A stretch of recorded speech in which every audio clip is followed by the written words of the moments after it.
Hello বন্ধুরা, welcome to super cool refrigeration. আজকে আমরা চলে গেছিলাম বহরমপুর 55 তলায়। তো এখানে প্যানাসোনিকের 1.5 টনের এসি ইনভার্টার মডেল এটা দেখতে গেছিলাম। তো কাস্টমারের কল ছিল যে এটা ঠান্ডা হচ্ছে না। তো আমরা ব্যাক কভার খুলে ফিল্টারটা খুলে দেখি ফিল্টারটায় অনেকটাই নোংরা জমে আছে এবং কুলিং কয়েলেও অনেক নোংরা হয়ে আছে। তো প্রথমেই আমরা দেখতে পাচ্ছেন অনেক নোংরা।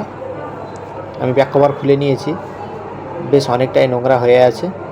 তো চলুন এটাকে আমরা কেমিক্যাল দিয়ে ওয়াশ করব। আমি কেমিক্যাল অ্যাপ্লাই করছি কুলিং কয়েলের উপরে।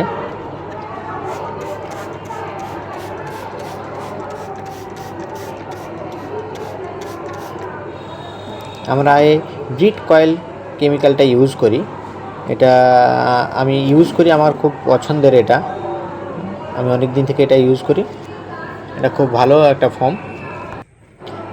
কেমিক্যালটা কিছুক্ষণ রাখার পরে আমি কুলিং কয়েলটাকে ক্লিন করে নিয়েছি ওয়াটার জেট পাম্প দিয়ে।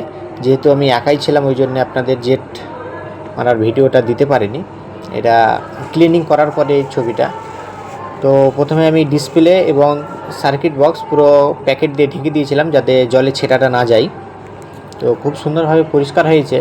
কুলিং কয়েল একদম ক্লিন হয়ে আছে, পুরো কুলিং কয়েল ক্লিন। ছাদের উপরে আমি ব্যাক কভারটা এবং ফিল্টারগুলো নিয়ে গিয়ে ক্যাবিনেটটা খুব সুন্দরভাবে পরিষ্কার করে নিচ্ছিলাম।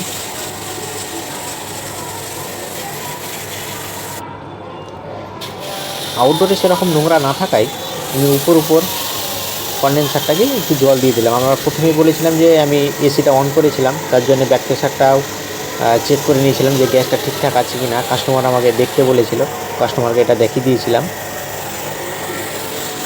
আউটডোরটাও ভালোভাবে পরিষ্কার করা হয়ে গেছে। আমি এবার এর ক্যাবিনেটটা লাগিয়ে নিয়েছি। দেখতে পাচ্ছেন কত সুন্দর লাগছে দেখতে। ক্যাবিনেট ফিটিং করে আমি এসিটা অন করে দিয়েছিলাম। 6.2 অ্যাম্পিয়ার নিয়ে খুব সুন্দরভাবে এসিটা চলছিল, পুরো দমে কম্প্রেসার চলছিল এবং খুব সুন্দর কুলিং হচ্ছিল। তো চলুন দেখা হচ্ছে পরের ভিডিও।